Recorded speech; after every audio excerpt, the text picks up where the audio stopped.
कहानी की शुरुआत में हम कुछ लड़कियों को देखते हैं जो एक बोट पर पार्टी कर रही थी, लेकिन जैसे ही उन्होंने बाहर आकर देखा तो उन्हें आसमान में नॉर्दर्न लाइट्स दिखाई दी, जो कि बहुत अजीब बात थी क्योंकि ये नजारा सिर्फ ठंडे देशों में देखा जाता था। इस बात से थोड़ा घबरा कर क्लारा नाम की लड़की बोट के कैबिन के अंदर आ गई ताकि वो कोस्ट गार्ड से बात कर सके, लेकिन तभी उसने देखा कि बाहर उसकी दोस्त अचानक मारी जा चुकी थी। इसके बाद हम जॉन नाम के एक आदमी और उसके कुछ दोस्तों को देखते हैं जो टेबल पर आराम से बैठ के ताश खेल रहे थे कि तभी उनके दरवाजे पर एक दस्तक हुई। असल में दरवाजा विसेंटे ने खटखटाया था, जो उनके लिए शराब लेकर आया था, जिससे उनकी पार्टी का मजा दोगुना हो गया। पर कुछ देर बाद अचानक उनके कमरे की बिजली चली गई और ये पावर कट सिर्फ उनके शहर में नहीं बल्कि पूरी दुनिया में लगा था। और इससे पहले कि वो लोग कुछ समझ पाते तभी अचानक एना की नजर बाहर जमीन पर पड़ी विसेंटे की लाश पर पड़ी। और जैसे ही उसने जॉन और उसके दोस्तों को ये बात बताई तो वो सभी लोग हैरान थे क्योंकि विसेंटे के शरीर पर आसमान से बर्फ गिर रही थी, जो उनके शहर के लिए बिल्कुल भी आम बात नहीं थी क्योंकि ये गर्म देश है और गर्मियों का मौसम चल रहा था। और ये नजारा देखने के बाद वो सभी लोग तुरंत ही समझ गए कि ये कोई नॉर्मल बर्फ नहीं थी, और इसलिए एना ने तुरंत ही उस घर के हर एक क्रैक को बंद करने को कहा ताकि वो बर्फ घर के अंदर ना आ सके। सभी लोग तुरंत ही इस काम पर लग गए, पर रूसो इसके लिए तैयार नहीं था क्योंकि उस वक्त उसके दिमाग में अपनी बीवी और बच्चों की फिक्र चल रही थी जो घर पर अकेले थे। और इसलिए वो अपने दोस्तों के लाख मना करने के बावजूद भी एक जैकेट से खुद को ढककर घर से बाहर निकल गया। घर के अंदर मौजूद सभी लोग खिड़की से उसे देखते हुए ये प्रार्थना कर रहे थे कि ये बच जाए और पहुंच जाए घर पे। पर कुछ ही सेकंडों बाद रूसो भी विसेंटे की तरह जमीन पर गिर गया। ये देखकर सभी लोग बहुत ज्यादा घबरा गए थे और उन्हें समझ नहीं आ रहा था कि वो लोग वापस अपने घर कैसे जाएंगे कि तभी अचानक दरवाजे पर एक और दस्तक हुई। और जब उन्होंने दरवाजा खोला तो वहाँ कोई डिलीवरी गर्ल खड़ी थी और अपनी बाइक खराब हो जाने की वजह से वो वहाँ फंस गई थी। पर खुशकिस्मती से उसने खुद को एक वाटरप्रूफ शीट से ढका हुआ था, जिस वजह से उसकी जान बच पाई थी। ये बात पता लगते ही सभी लोग बाहर निकलने का रास्ता ढूंढने में लग गए, जिसके लिए सबसे पहले वो गैराज में पहुंचे। पर बदकिस्मती से वहां मौजूद सभी गाड़ियां खराब पड़ी थी, जिसके बाद उन सभी ने मिलकर जॉन के लिए एक वाटरप्रूफ सूट तैयार किया और साथ ही उसे एक गैस मास्क भी दिया। इसके बाद भी जब जॉन घर से बाहर निकल रहा था तो सब लोग बहुत ज्यादा घबराए हुए थे, पर खुशकिस्मती से जॉन सही सलामत बाहर चल पा रहा था। जिसके बाद वो अपने दोस्तों को जल्द से जल्द वापस आने का इशारा करके उस इमारत के लिए निकल गया जहां उसकी एक्स वाइफ और बेटी मौजूद थी। इस जहरीली बर्फ ने जॉन के साथ साथ पूरे शहर को अपनी गिरफ्त में ले लिया था। और रास्ते से गुजरते वक्त जॉन की नजर हजारों लाशों पर पड़ी और तभी अचानक उसे किसी के सीटी मारने की आवाज सुनाई दी। और जब उसने पीछे मुड़कर देखा तो उसकी नजर एक खंबे से लटके हुए इलेक्ट्रिशियन पर पड़ी जो बर्फ गिरने के समय वहां काम कर रहा था, और अब उसका शरीर वहीं चिपक गया था। सुबह हो चुकी थी पर बाहर अभी भी लगातार बर्फ पड़ रही थी। सुबह नींद खुलने के बाद एना ने देखा कि उसका पति पूरी रात नहीं सोया था और इसलिए उसने अपने पति के लिए चाय बनाने का फैसला किया, जिस दौरान घर में पानी को लेकर बहस छिड़ गई क्योंकि सभी लोगों को डर लग रहा था कि हो सकता है कि पानी के अंदर भी वो जहर मौजूद हो, और साथ ही उनके पास गिनती की ही पानी की बोतल बची थी। अब पानी लाने के लिए उन्हें दुकान पर जाना होगा और इसके लिए उन्हें जॉन का इंतजार करना था। इधर जॉन लगातार आगे बढ़ता जा रहा था, पर तभी उसकी नजर सामने से आ रहे एक और आदमी पर पड़ी। पर जॉन किसी भी तरह का खतरा नहीं उठाना चाहता था और इसीलिए उसने अपना रास्ता बदल दिया। इधर जॉन के साथियों को डर था कि कहीं लुटेरे उन्हें आकर लूट ना लें। कुछ देर बाद जॉन को चलते चलते एक ट्रेन मिली जिसके चारों तरफ हजारों लाशें पड़ी हुई थी। पर तभी उसकी नजर ट्रेन के एक डब्बे पर पड़ी जहां कुछ लोग अभी भी जिंदा थे, लेकिन उस वक्त जॉन उनके लिए कुछ भी नहीं कर सकता था और इसीलिए उसने उन्हें तुरंत एक बोतल पानी दे दिया और कहा कि मैं जल्द ही वापस मदद लेकर आऊंगा। उधर घर की गैस भी खत्म हो चुकी थी और इसीलिए सभी लोग काफी ज्यादा घबराए हुए थे। पर इसी बीच अल्फ्रेडो ने थोड़ा जुगाड़ करके अपने लिए एक मास्क तैयार कर लिया जिसके जरिए वो पुलिस स्टेशन तक पहुंच सकता था जहां से उसे और मास्क मिल सकते हैं। उधर जॉन आखिरकार अपनी एक्स वाइफ की इमारत तक पहुंच गया जहां सीढ़ियों पर कई सारी लाशें पड़ी हुई थी और जो लोग किसी तरह बच भी गए थे वो सभी भगवान से प्रार्थना करने में लगे हुए थे कि इस बर्फबारी को रोक दो। उनमें से किसी ने भी जॉन पर ध्यान तक नहीं दिया। पर जैसे ही जॉन की मुलाकात अपनी एक्स वाइफ एलेना से से हुई तो उसने जॉन को बताया कि उनकी बेटी क्लारा उसके साथ नहीं थी और अब उन्हें एक साथ मिलकर उसे ढूंढना होगा। अभी वो लोग एक कमरे में बात कर ही रहे थे कि दूसरी तरफ एलेना के पड़ोसियों को ये जानने में दिलचस्पी थी कि जॉन आखिरकार सही सलामत यहाँ तक पहुंचा कैसे, और उन लोगों ने ये बात अपने लीडर चार्ली को बता दी। इधर जॉन ने क्लारा के स्कूल जाकर उसके दोस्तों का एड्रेस निकालने का फैसला किया,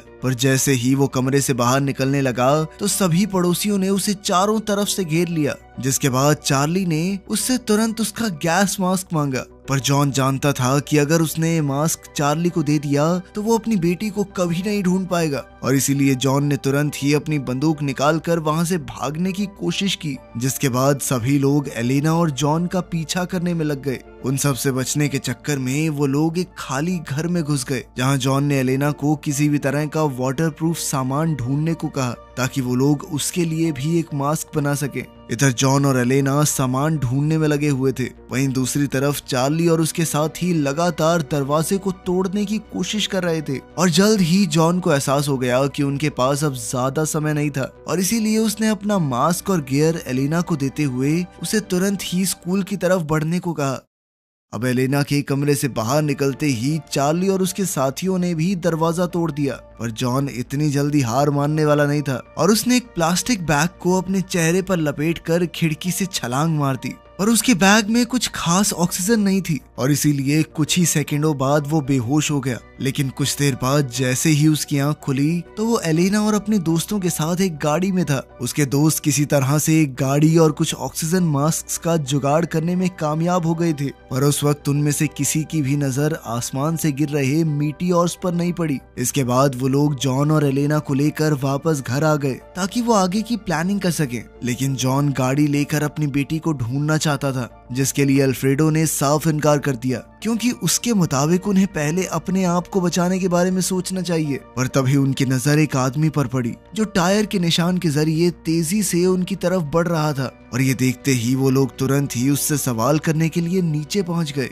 असल में वो आदमी बनीतो था, जो एक हार्डवेयर स्टोर का मालिक था। उसने उन्हें बताया कि पास ही के एक कैंप में और लोग भी फंसे हुए हैं जिन्हें मदद की सख्त जरूरत थी। पर अल्फ्रेडो अभी भी अपनी बात पर अड़ा हुआ था और उसने मदद के लिए साफ इनकार कर दिया। पर जब वो बनीतो से बात कर रहा था तभी उनका एक साथी सभी को धोखा देते हुए गाड़ी लेकर वहां से भाग निकला। लेकिन बदकिस्मती से रास्ते में उसका ध्यान आसमान से गिर रहे मीटियोर पर पड़ा और इसी बीच उसकी गाड़ी की टक्कर हो गई। इसके बाद जॉन और एलेना भी अपने दोस्तों को छोड़कर अपनी बेटी को ढूंढने निकल गए, पर इसके लिए उन्हें गाड़ी की जरूरत थी और किसी तरह से उन्होंने एक गाड़ी ढूंढ भी ली। पर जैसे ही वो उसके अंदर बैठे तो उनकी नजर वहां से गुजर रहे लुटेरों की गाड़ी पर पड़ी, जिनसे बचने के लिए वो लोग तुरंत ही छुप गए। जॉन और एलेना इस बार तो बच गए, पर पूरे शहर में लूटपाट तेजी से बढ़ती जा रही थी। उधर पड़ोस में हो रही लूटपाट को देखते हुए अल्फ्रेडो को भी अब डर लग रहा था। इधर जॉन ने एलेना को सेक्रेटरी ऑफिस से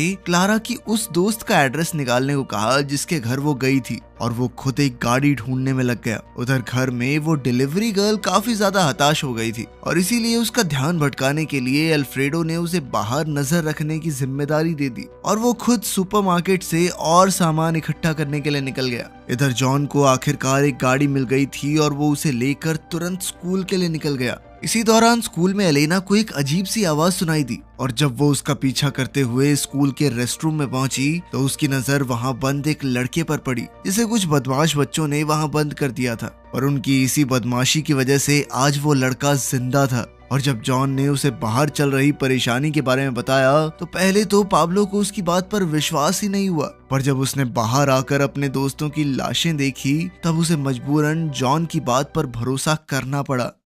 उधर अल्फ्रेडो ये बात समझ गया था कि गैराज में सामान डालने से पहले उन्हें उसकी रखवाली करने का जुगाड़ बनाना पड़ेगा, वरना लुटेरे उसे लूटने में ज्यादा समय नहीं लगाएंगे। और अपने इस प्लान को अंजाम देने के लिए वो लोग एक फायर स्टेशन में सामान इकट्ठा करने पहुंचे, पर वहां उनकी मुलाकात बनीतो और उसके कुछ साथियों से हुई। बनीतो ने उन्हें बताया कि उसके पास पूरे शहर को बचाने का प्लान है, पर इसके लिए अल्फ्रेडो को उनका साथ देते हुए अपने गैराज में कुछ लोगों को आने की इजाजत देनी होगी। उधर जॉन और एलेना अपनी बेटी की दोस्त के घर पहुंच गए थे, पर असल में पाब्लो ने उन्हें झूठ बोला था और वो उन लोगों को अपने घर ले आया था ताकि वो अपने परिवार से मिल सके। लेकिन बदकिस्मती से तब तक उसका पूरा परिवार खत्म हो चुका था। उधर अल्फ्रेडो ने एना को बनीतो के प्लान के बारे में बताया, जिसके बाद एना का मानना था कि उन्हें और लोगों के साथ मिलकर इस मुसीबत से बाहर आना चाहिए, क्योंकि वो लोग अकेले कुछ नहीं कर सकते थे। इसके बाद अल्फ्रेडो को अलग अलग देशों में मौजूद अपने दोस्तों से बात करके पता चला कि ये जहरीली बर्फ सिर्फ उनके शहर में नहीं बल्कि पूरी दुनिया में गिर रही थी और सभी जगह इसी तरह बुरा हाल था। इधर एलेना ने पाब्लो को भी अपने साथ ही ले जाने का फैसला किया, पर तब तक पाब्लो को काफी तेज बुखार चढ़ गया था और इसीलिए जॉन उसे दवाई दिलाने के लिए एक केमिस्ट शॉप पर ले गया। पर तभी एलेना की नजर एक औरत पर पड़ी जो काफी दर्द में थी और उसने जॉन के लाख बार मना करने के बावजूद उसे भी दुकान के अंदर आने दिया, जो एक बहुत बड़ी गलती थी, क्योंकि उसके अंदर आने के कुछ सेकंड बाद ही कुछ लुटेरे भी दुकान के अंदर घुस गए और उन्होंने जॉन से गाड़ी की चाबी छीनकर उसे और एलेना को एक कमरे में बंद कर दिया। कुछ देर बाद जब लुटेरे चले गए तो जॉन ने पाब्लो को दरवाजा खोलने को कहा। उधर अल्फ्रेडो ने बड़ी मुश्किलों से छत पर चढ़कर एंटीना को सेट किया, पर जब उसने नीचे आकर मैप पर कंपास का इस्तेमाल करने की कोशिश की तब जाकर उसे समझ आया कि उनमें से कोई भी कंपास काम नहीं कर रहा था। उधर जॉन, एलेना और पाब्लो अभी भी क्लारा को ढूंढ रहे थे कि तभी रास्ते में उनकी नजर एक गाड़ी पर पड़ी। पर जब जॉन ने देखा कि उस गाड़ी के पास एक परिवार था तो उसने उसे लूटने का इरादा बदल दिया। रास्ते में जॉन की नजर एक बार फिर से उस ट्रेन पर पड़ी जो अब पूरी तरह से खाली हो चुकी थी। इसके बाद जॉन, एलेना और पाब्लो को लेकर वापस अल्फ्रेडो के घर पहुंचा, जहां उसे पता चला कि उसके सभी साथी शहर छोड़कर आइलैंड पर जाने का प्लान बना रहे थे। साथ ही अल्फ्रेडो का कहना था कि धरती के मैग्नेटिक फील्ड्स खराब हो चुके हैं, जिसका मतलब था कि उन सभी का अंत बहुत नजदीक है और अगर क्लारा की मौत इस जहरीली बर्फ से ही हो गई तो वो ज्यादा खुशकिस्मत होगी। उसकी ये बात सुनकर जॉन बहुत ज्यादा गुस्से में आ गया और उन दोनों के बीच बहस शुरू हो गई। आखिरकार उन्होंने अलग अलग रास्ते चुनने का फैसला किया। उधर एक नौजवान जोड़ा आराम से कुछ हसीन पल बिता रहा था कि तभी उस लड़के ने अपनी गाड़ी में तेल भरने का फैसला किया, पर इसी दौरान उसकी नजर एक ऐसी चीज पर पड़ी जिसे देखकर वो दंग रह गया और अगले ही पल उस अनजान चीज ने उन दोनों को खत्म कर दिया। इधर जॉन के सभी साथी उसे छोड़कर जाने के लिए तैयार थे कि तभी एलेना को याद आया कि उनके कूड़ेदान में एक पुरानी फोन डायरी पड़ी हुई थी, जिसके जरिए वो क्लारा के दोस्त का एड्रेस निकाल सकते थे। इसी दौरान अल्फ्रेडो मार्केट से कुछ सामान लेने के लिए गया हुआ था और तब उस डिलीवरी वाली लड़की ने बताया कि जॉन एक बार फिर से अपनी बेटी को ढूंढने निकल गया है। तो उसने भी अपने दोस्त का साथ देने का फैसला किया, क्योंकि वो और जॉन पिछले 40 साल से दोस्त थे और अल्फ्रेडो इस वक्त उसे अकेला नहीं छोड़ना चाहता था। रास्ते में अल्फ्रेडो ने जॉन को बताया कि वो आइलैंड पर इसलिए जाना चाहता है क्योंकि सिर्फ वो एक जगह बची है जहां वो लोग शायद जिंदा बच सकते हैं, क्योंकि उसके मुताबिक पूरी धरती तबाह होने वाली है। लेकिन तभी उसकी नजर एक बोर्ड के नीचे पड़ी सैकड़ों गाड़ियों पर गई और जैसे ही वो लोग उसके करीब जाने के लिए नीचे उतरे तभी फौज भी वहां पहुंच गई और उन्होंने उन दोनों को तुरंत ही वहां से निकलने का आदेश दिया। और वो दोनों इतनी जल्दी हार मानने वाले नहीं थे और उन्होंने फौज की गाड़ियों का पीछा करने का फैसला किया। लेकिन कुछ देर फौज का पीछा करने के बाद उन्होंने देखा कि फौजी अचानक किसी चीज पर गोलियां चला रहे हैं, जिससे बचने के लिए अल्फ्रेडो ने तेजी से गाड़ी को रिवर्स करने की कोशिश की। इस सब के चलते उनकी गाड़ी तक पलट गई। अगले ही सेकंड अजीब से दिखने वाले बड़े बड़े कीड़ों ने फौजियों पर हमला बोल दिया, जिसके बाद अब वो तेजी से जॉन और अल्फ्रेडो की तरफ बढ़ रहे थे। पर किसी तरह वो दोनों बचकर एक सुरक्षित जगह पर पहुंच गए, जिसके बाद अब वो दोनों ये सोचने में लगे हुए थे कि अब वापस कैसे जाया जाए। और तभी उनकी नजर पास में ही मौजूद एक बंदूक पर पड़ी। पर जैसे ही वो लोग उस बंदूक के सहारे आगे बढ़ने लगे तभी उन्होंने एक कीड़े को देखा जो एक इंसान को अपने जाल में लपेटकर घसीट रहा था। और ये देखने के बाद वो दोनों ये बात अच्छे से समझ गए कि उनकी ये बंदूक कुछ खास काम नहीं आने वाली। पर इसके बावजूद भी जॉन ने उस कीड़े पर गोलियां चलाई, जिसके बाद अचानक सैकड़ों कीड़े वहां पर आने लग गए। और जब जॉन और अल्फ्रेडो उनसे बचने के लिए भाग रहे थे तभी उनकी मुलाकात दो अनजान आदमियों से हुई, जो उन दोनों को उन कीड़ों से बचाते हुए एक चर्च में ले गए। पर जल्द ही वो कीड़े उनका पीछा करते हुए वहां भी पहुंच गए।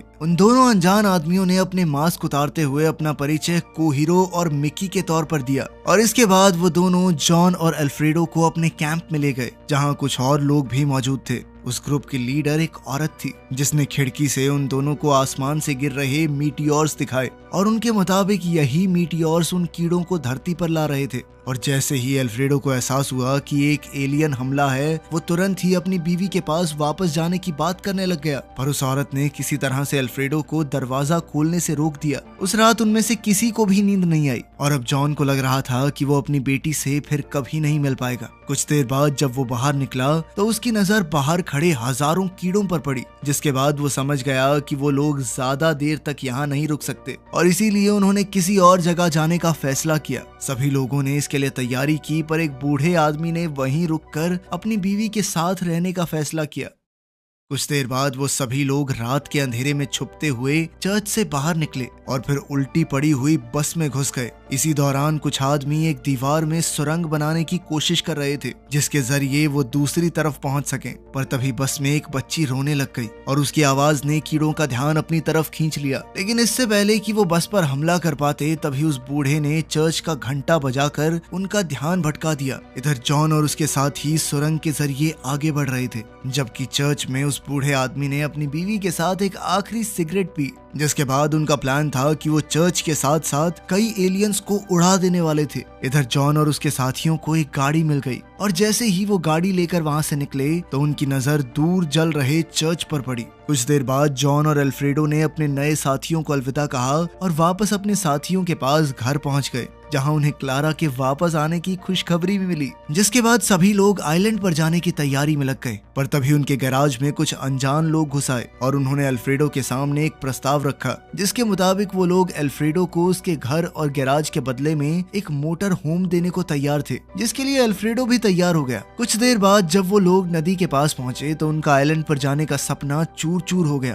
क्योंकि तब तक नदी का सारा पानी सूख गया था और अब उन्हें एक नई जगह का इंतजाम करना था। कुछ देर बाद वो लोग एक शॉपिंग मॉल में पहुंचे, जहां जॉन और अल्फ्रेडो की मुलाकात अपने चर्च वाले साथियों से हुई और उन्होंने उन सब को साथ चलने का आमंत्रण दिया। पर जब सभी लोग काफी समय बाद आराम कर रहे थे तभी अचानक क्लारा को एक दौरा पड़ा जो उसे आज से पहले कभी नहीं पड़ा था और सभी का मानना था कि ये उसके सर पर लगी चोट की वजह से हुआ था। उधर अल्फ्रेडो को क्लारा के उसकी बोट पर जाने के पक्के सबूत भी मिल गए, लेकिन क्लारा को कुछ भी याद नहीं था। अगली सुबह जॉन को लोगों के चिल्लाने की आवाज सुनाई दी। असल में अब बर्फबारी बंद हो चुकी थी और अब कोई भी इंसान आराम से बाहर जा सकता था। सभी लोग बहुत ज्यादा खुश थे, पर उनका एक साथी लूकस गायब हो गया था और जब वो लोग लूकस को ढूंढ रहे थे तभी अचानक कुछ लोगों ने शॉपिंग मॉल पर हमला कर दिया। अपने दोस्तों को बचाने के लिए जॉन ने एक एक करके उन आदमियों को मारना शुरू कर दिया, पर तभी अचानक लूकस फौज के साथ वहां पहुंचा और वो ठीक से ये नहीं बता पा रहा था कि आखिर वो फौज तक पहुंचा कैसे।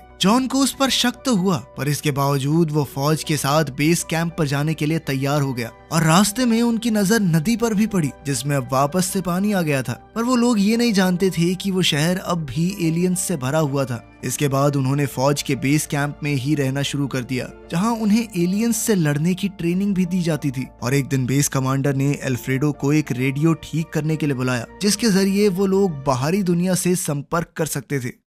काफी समय बीतने के बाद भी जॉन उस औरत के बारे में सोच रहा था जिसने शॉपिंग मॉल पर हमला किया था, क्योंकि वो एक बार पहले भी उस औरत से मिल चुका था। वो एक अच्छी इंसान थी जो अपने होशो हवास में कभी ऐसे लोगों पर गोलियां नहीं चलाएगी। हर रोज बेस कैंप पर नए लोगों को लाया जाता था और एक दिन ऐसे ही अल्फ्रेडो की नजर अपने पुराने पड़ोसी रॉबर्टो पर पड़ी। पर जैसे ही वो उससे बात करने के लिए गया तो रॉबर्टो ने बड़ा ही अजीब बर्ताव किया। इधर जॉन का कहना था कि उन्हें उस कैंप से निकलकर वापस आइलैंड पर जाने के प्लान पर काम करना चाहिए, लेकिन बाकी सभी लोग उसकी बात से सहमत नहीं थे। उसी रात जॉन से मिलने के लिए दो अनजान लोग आए और उन्होंने जॉन के सामने एक साथ बेस कैंप से भागने का प्रस्ताव रखा और इसके लिए वो लोग एक लोकल ट्रेन को हाईजैक करने वाले थे। लेकिन कुछ भी करने से पहले जॉन को सबसे पहले अल्फ्रेडो को इसके लिए मनाना था। अगली सुबह वो सभी लोग प्लान के मुताबिक बेस कैंप से बाहर निकले और फिर एक लोकल ट्रेन को ट्रैक पर चढ़ाकर बेस कैंप से दूर निकल गए। सभी लोग बहुत ज्यादा खुश थे, पर उन्हें अपना आखिरी रास्ता पैदल ही पार करना था, क्योंकि किसी ने शहर के रेलवे ट्रैक्स को तबाह कर दिया था। उनको शहर की सभी चीजें काफी अजीब लग रही थी और साथ ही वहाँ उनकी मुलाकात कई लोगों से हुई जो काफी अजीब बर्ताव कर रहे थे। और जैसे ही वो लोग एक ऊंची इमारत पर चढ़े तो उनकी नजर शहर के बीचों बीच जल रही एक नीली रोशनी पर पड़ी जो उन्हें किसी खतरे की निशानी लग रही थी। जॉन ने कमांडर को इसकी जांच करने के लिए कहा, पर कमांडर ने इसके लिए साफ इनकार कर दिया क्योंकि इसमें बहुत खतरा था। खैर फिर टाइम पास करने के लिए वो सभी लोग ताश खेलने लगे, पर इस बार जब लूकस हारने लगा तो उसने गुस्से में अपने दोस्त पर हमला कर दिया। अल्फ्रेडो ने अपने जख्मी दोस्त की मदद की और ठीक उसी समय पर हजारों ज़ॉम्बीज जैसे इंसानों ने उन पर हमला कर दिया। जिनसे बचने के लिए जॉन और अल्फ्रेडो अपने साथी को लेकर लोकल ट्रेन पर चढ़ गए। पर रास्ते में जॉन ने अपने बाकी साथियों को ढूंढने का फैसला किया और वो अल्फ्रेडो के साथ ट्रेन से कूद गया, जिसके बाद वो दोनों छुपते छुपाते एक बेस पर पहुंचे जो दिखने में बिल्कुल उनके बेस की तरह ही था। पर यहाँ हजारों लोग एलियंस के साथ मिलकर काम कर रहे थे। वो सभी इंसानों की तरह नहीं, ज़ॉम्बीज की तरह बर्ताव कर रहे थे और उन्हीं में से एक क्लारा भी थी। इस सब के बीच जॉन की नजर एलियंस के लीडर पर पड़ी